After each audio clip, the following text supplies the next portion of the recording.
इयत्ता 10वीच्या सर्व विद्यार्थ्यांना माझा नमस्कार। मी प्राध्यापक मुनेश्वर सर। ह्या वर्षी ऑनलाइन एज्युकेशनमध्ये सर्वांचं स्वागत करतो। विद्यार्थी मित्रांनो, यावर्षी आपण मॅथमॅटिक्स हा विषय ऑनलाइन घेण्याचं ठरवलेलं आहे। त्यापैकी आज इयत्ता 10वीचं आपण सुरुवात करणार आहोत। इयत्ता 10वी मध्ये mathematics part first standard 10th हा विषय आपण शिकवणार आहोत। त्यावर तुम्हाला सांगायचे आहेत की या वर्षीच्या सिलेबसमध्ये काही चॅप्टर्स आहेत। त्या चॅप्टरची नावे अशी आहेत। First, linear equation in the two variables, quadratic equations. Third one is arithmetic progression. Fourth number is financial planning. Fifth number is probability and sixth number is statics. असे 6 चॅप्टर्स आहेत। या 6 चॅप्टरपैकी आज आपण पहिल्या चॅप्टरला सुरुवात करणार आहोत आणि पहिल्या चॅप्टरचं नाव आहे linear equation in the two variables. विद्यार्थी मित्रांनो, इयत्ता 10वी मध्ये हा जो सिलेबस आहे हा सेमी आणि मराठी माध्यमासाठी सेम आहेत, म्हणून आपण हे दोन्ही सिलेबसला सोबतच घेणार आहोत। एकतर 10वीचं सेमी आणि मराठी माध्यम। पहिल्या धड्याचं नाव आहे किंवा पहिल्या चॅप्टरचं नाव आहे linear equation in the two variables आणि मराठी माध्यमातील विद्यार्थ्यांच्या चॅप्टरचं नाव आहे दोन रेषीय समीकरणे, दोन चलातील रेषीय समीकरणे असं त्या 10वीचं आहे मराठी माध्यमाचं। विद्यार्थी मित्रांनो, linear equation in the two variables आपल्याला थोडक्यात त्याची जर डेफिनेशन जर बघायची असेल तर आपल्याला डेफिनेशन अशी करता येईल, an equation which contains the two variables and the degree of each term containing variables is 1 is called a linear equation in two variables। बघा काय सांगतो आपण, an equation which contains two variables म्हणजे ज्या गणितीय समीकरणामध्ये किती चल असतील, 2 चल असतील, and the degree of each term containing variables is 1 आणि प्रत्येक टर्म मध्ये प्रत्येक याच्यामध्ये एक एक असे व्हेरिएबल्स असतील की त्यांची डिग्री किती आहे, 1 आहे डिग्री। अशा इक्वेशनला म्हणायचं आपण linear equation in the two variables. विद्यार्थी मित्रांनो, पहिले बघूया आपण की जनरल फॉर्म कसा दिलेला असतो। या लिनियर इक्वेशन आहेत। लिनियर इक्वेशन मध्ये सगळ्यात महत्त्वाचं आपण पहिले बघूयात की लिनियर इक्वेशन कसं लिहिता येईल आपल्याला। Linear equation in two variables,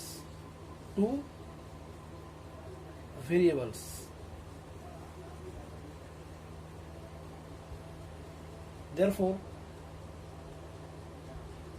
let general form बघूयात आपण। General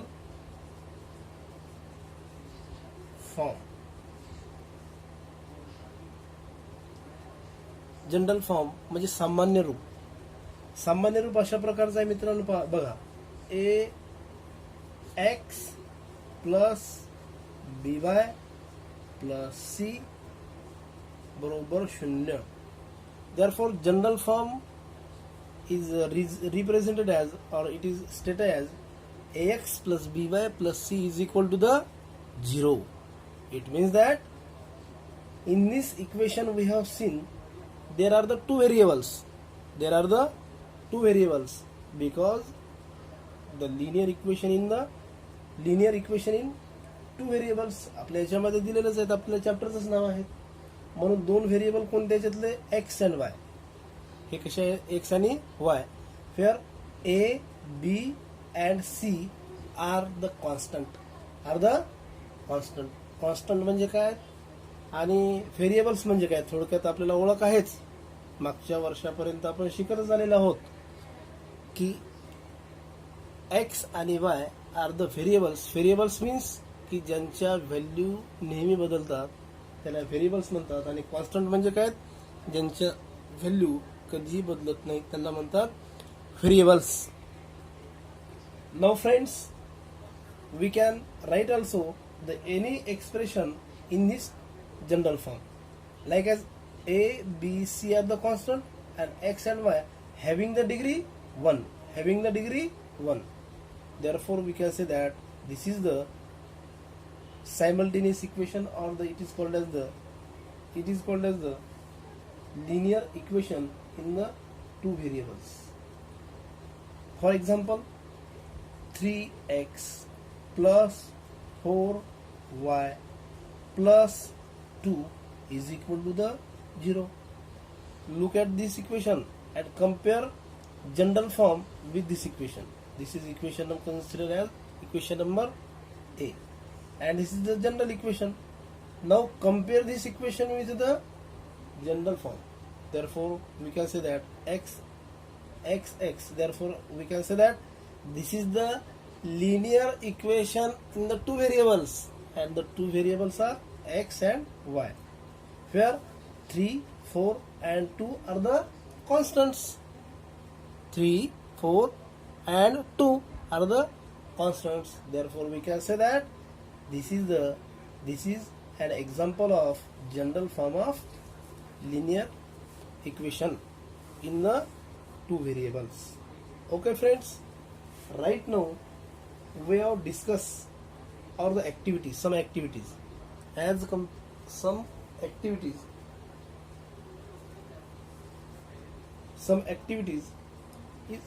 is given in your textbook. Let's we have to compare only activities. Compare the following table, or it is whether is this the equation, linear equation in the two variables, yes or no. First number is 4. You tell me whether it is the linear equation, yes or no. Okay, right now example number first, 4m. First of all, we have written here the general form of linear equations. Ax plus by plus c is equal to the 0. Remember this equation. Okay, right now number 1, 4m plus 3n is equal to the 12. Friends, can you tell me? No, actually I am teaching and you can't hear, so that this is the compare with this general form. Therefore we can say that this is the equation, yes or no. Okay, this is the general equation in the form of mn n. The variable may be xy, variable may be mn, or as you like, can you take. Therefore here is the two-dimension equation in the form of m and n. Therefore this is it is compare mn. Okay, x, y. Therefore at 4, 3, 2, these are the constant represented as a, b and c. A is represented as 4, p is represented as 3, and c is represented as 12. Therefore we can say that the given equation is yes. Given equation is linear equation. Now second number, हे equation कशाचं आहे? Linear equation आहे, किंवा आपण काय म्हणू त्याला, दोन चलातील रेषीय समीकरण आहे. तर मित्रांनो 3x² minus 7y is equal to the 13. हे इक्वेशन आहे का? लिनियर इक्वेशन आहे का? असेल तर यस, नसेल तर no. From this equation it is clear that here is the power of x is 2. No, index is 2. Index किती आहे त्याचा, किंवा त्याचा पॉवर किती आहे? 2 आहेत. आपल्या जनरल फॉर्म सोबत जर कम्पेअर केलं तर इक्वेशन राहू शकतं का? No, because here order is 2, degree is 2. Therefore, we cannot say that the given equation is linear equation. No. Number third. First of all, remember that general form in the equation a, b, c are the real numbers and a, b are not equal to 0 at the same time. At the same time, a आणि b हे same time 0 राहू शकत नाहीत. For example आपण बघणार आहोत त्याच्यामध्ये. आता नेक्स्ट आपल्याकडे आहे number third, 4 under root of 2x minus under root of 5y under root of 5y is equal to the 16. Yes, this is the equation, linear equation. Why? Because here a is represented as under root of 2 and b is represented as minus under root of 5 and c is equal to the 16. Therefore, we can say that the given equation is the linear equation. म्हणजे दिलेले equation काय आहे? दोन चलातील रेषीय समीकरण आहे. उदाहरणार्थ आपण घेऊयात फोर्थ नंबरला घेऊ आपण. डायरेक्टच घेतो आता मी. Next number 4 divided by the x plus 5 divided by the y is equal to the 4. विद्यार्थी मित्रांनो, हे जे दिलेला फॉर्म आहे त्या फॉर्मकडे थोडंसं बघूयात आपण. x आणि y हे कुठे गेलेले आहेत? छेदामध्ये गेलेले आहेत. आणि एक डोक्यामध्ये फिक्स ठेवा, जर आपण लिनियर इक्वेशन जर बघत असाल तर लिनियर इक्वेशन मध्ये आपल्याला या फॉर्म मध्ये 1 divided by the x plus 1 divided by the Y असे असेल तर हे कधीही लिनियर इक्वेशन राहणार नाहीत. उदाहरणार्थ आपण जर याला सॉल्व्ह करण्याचा जर प्रयत्न केला, बरोबर आहे, त्याला जर सॉल्व्ह केल्यानंतर त्याचं काय येऊ शकतं याच्यामध्ये? माझं म्हणणं आहे की हे इक्वेशन नो. जर आपण सॉल्व्ह केला आपण तर काय होईल? याला सॉल्व्ह केल्यानंतर असं होऊ शकतं ते x into y. Therefore 4y plus 5x is equal to the 4. After solving, 4y plus 5x is equal to the 4xy is equal to the 4x and y. This is not a common form or the general form. Therefore we can say that the given equation is not a linear equation. Friends, we can write here fifth number and last example. There is 4xy minus 5y minus 8 is equal to the 0. बघा, कधी कधी आपण असे confuse असतो की x Y इथे दिसतात आपल्याला, पुन्हा वाय दिसतात, पुन्हा पुन्हा त्या संख्या दिसत असतात, परंतु त्याला कधीही घाबरून न जाता त्या इक्वेशनला काय करायचं? आपल्या जनरल इक्वेशन सोबत कम्पेअर करायचं. कधी कधी वाटते आपल्याला आहेत, व्यवस्थित आहेत, परंतु ते आपल्याला थोडंसं कन्फ्यूज वाटतं, मग तेव्हा कम्पेअर करायचं. एक्स आणि वाय दोन व्हेरिएबल एकत्र असतात का? नाही. कारण का? इथे ए एक्स एकटा एक्स व्हेरिएबल असतो, इथे बी वाय एकच व्हेरिएबल वाय आहे. इथं आहे का तसं?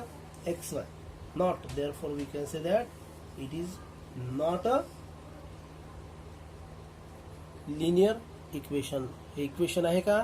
नाही, लिनियर इक्वेशन नाहीत. मग अशा पद्धतीने आपल्याला लिनियर इक्वेशन ओळखायला आले पाहिजे. बघा आता थोडक्यात आपल्याला लिनियर इक्वेशनची ओळख आता सर्वांना झालेली आहे. आता याच्या समोरील पार्ट आपण बघणार आहोत. याच्या समोरील पार्ट असा आहे की सायमल्टेनियस इक्वेशन आणि याला म्हणतात simultaneous linear equation. Simultaneous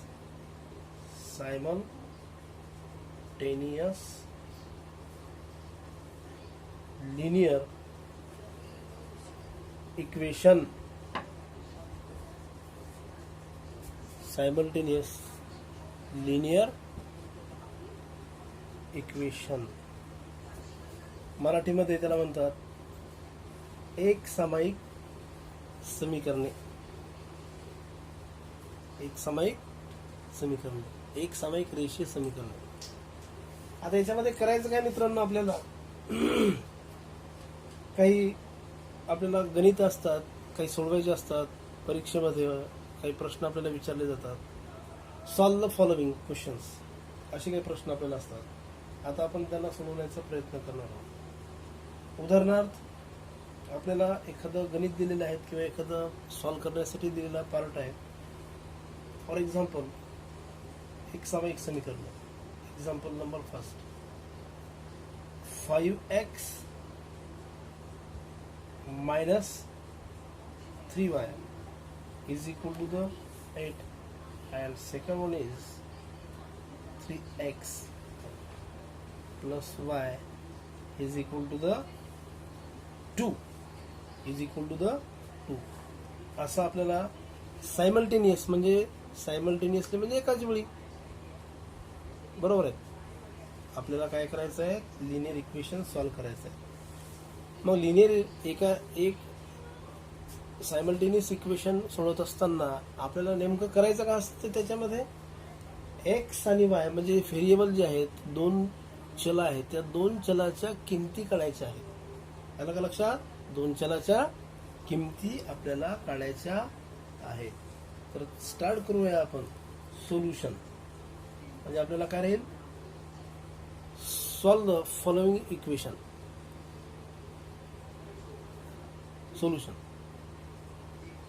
solution मध्ये जाऊन आपण बघूयात. जे दिलेलं आपल्याला गणित आहे 5x minus 3y is equal to the 8, त्याला इक्वेशन नंबर 1 देऊया. आणि जे दुसरं दिलेलं आहे आपल्याला 3x plus y is equal to the 2, equation number काय देऊ आपण त्यांना, सेकंड. आता काय करायचं मित्रांनो, आपल्याला एक्स आणि वायच्या किमती काढायच्या आहेत. त्यासाठी आपण काय करणार, इथल्या कुठल्या तरी एका व्हेरिएबलला थोड्या वेळासाठी आपल्याला निग्लेक्ट करायचं आहे. थोड्या वेळासाठी निग्लेक्ट याचा अर्थ असा नाही, असा समजू नये की आपण ते इक्वेशन सोडून देणार आहोत. निग्लेक्ट करणार आहोत एक्स आणि वाय. फॉर निग्लेक्टिंग द, आता इथे आपण पाहूया इक्वेशन मध्ये 5x minus 3y is equal to the 8 and 3x plus y is equal to the 2. Neglect आपल्याला कधी करता येईल, हे if the coefficient of the variable is same in the equation number 1 and equation number 2. म्हणजे काय, equation number 1 आणि equation number 2 याच्यामध्ये बघून घ्या, एकदा बघा. इक्वेशन नंबर 1 आणि इक्वेशन नंबर 2 मध्ये कुठल्या व्हेरिएबलचा सहगुणक सारखा दिसतो का, 5x 3x minus 3y plus only y असं दिलेलं आहे. मग तसं नसेल तरी आपण काय करू शकतो, सारखा करून घ्यायचा, बरोबर आहे. आणि नंतर तिथून आपण काय करणार, त्याला थोड्या वेळासाठी निग्लेक्ट करणार. देअरफॉर वी हॅव टू, आता इथे आपण थोडंसं लक्षात आलं आपल्या की इथे y आहे आणि इथे -3y आहे. म्हणजे इथं जर y असते, 3y जर असते, तर आपण इथली एक टर्म निग्लेक्ट करता आली असती. तर त्यासाठी बघूयात आपण याला सॉल्व करण्यासाठी. Now for neglecting the y, for therefore now काय करू आपण, त्याला इक्वेशन नंबर 2 मल्टिप्लाइड बाय 3 म्हणजे इक्वेशन नंबर 2 ला आपण काय करणार, आता 3 ने मल्टिप्लाइड करणार. मग काय होईल ते 5x minus 3y is equal to the 8. हे ॲज इट इज ठेवू आपण, ॲज इट इज ठेवू equation number 1. Now equation number 2 ला काय करायचं, आपल्याला 3 ने मल्टिप्लाइड करायचं. 3 ने मल्टिप्लाइड केल्यानंतर किती, 3 into 3 9x plus 3 into y 3y is equal to the 3 into 2 that is 6. Equation number याला काय देऊ आपण, थर्ड देणार. ओके. आता बघा इथे सहगुणक वायचा सहगुणक -3 आहे, इथला वायचा सहगुणक किती आहे, 3 आहे. म्हणजे इथे आपल्याला थोडंसं एक अपेक्षा मांडल्यात की इथे आपण सहगुणक दोघांचा सारखा केलात, आता आपण वायला थोड्या वेळासाठी निग्लेक्ट करू शकतो. Therefore adding equation number 1 and equation number 2. काय करायचं आपल्याला? Adding equation number 1 and equation number 3. 1 आणि 3चे काय करणार आपण? ॲडिशन करणार. देअरफॉर ॲडिशन केल्यानंतर काय होईल इथे आता? 5x minus 3y is equal to the 8 आणि 9x plus 3y is equal to the 6. Therefore addition minus 5x plus 9x is equal to the 14x minus 3y plus 3y is equal to the 0. 8 plus 6 is equal to the 14. Okay, therefore here 14x is equal to the 14. म्हणजे आपण काय केले ते थोडक्यात addition केली. या सगळ्यांची बेरीज केल्यानंतर 14x अधिक 0 बरोबर 14 असं राहिलेलं आहे. ओके, आता याचा अर्थ 0 इथे आपण काय करणार? 14x is equal to the 14. आपल्याला काय करायचं आहे? x आणि y चे व्हॅल्यू काढायचे आहेत. Therefore x is equal to the 14. इथे 14 मल्टिप्लायर मध्ये आहेत. इकडे गेल्यानंतर काय होईल? ते डिव्हायडेशन मध्ये येतील. Therefore x is equal to the 14 1 14 म्हणजे 14 1 14 1 चा भाग बसणार. त्याला काय करू आपण? ब्रॅकेट करणार. ओके, आता ही x is equal to 1 value आली. आता ही आलेली 1 व्हॅल्यू इथल्या कुठल्याही एखाद्या इक्वेशन मध्ये आपण जर ठेवलीत तर आपल्याला y ची व्हॅल्यू इझिली मिळू शकते. पण काय करणार आपण इथे आता? Put this value in equation number 2. Put this value in equation number 1. Equation number 1. आता इक्वेशन नंबर 1 लिहिणार आपण. इक्वेशन नंबर 1 काय आहे? Equation number 1. Therefore equation number 1 is implies that equation number 2 मध्ये लिहू आपण. 2 मध्ये थोडंसं सोपं जाईल असं वाटतं मला. इक्वेशन नंबर 2 मध्ये. इक्वेशन नंबर 2 मध्ये 3x plus y is equal to the 2.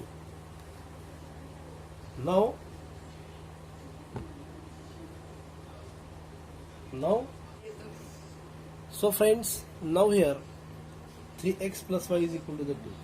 इथे किती आले? 3x अधिक y बरोबर 2. म्हणून आपण काय करणार आहोत? इथे x बरोबर 1 व्हॅल्यू भेटलेली आहे आपल्याला. ही व्हॅल्यू इक्वेशन नंबर 2 मध्ये ठेवण्याचं आपण ठरविलेलं आहे. 3 into the 1 plus 2 is equal to the 2 is equal to the 2.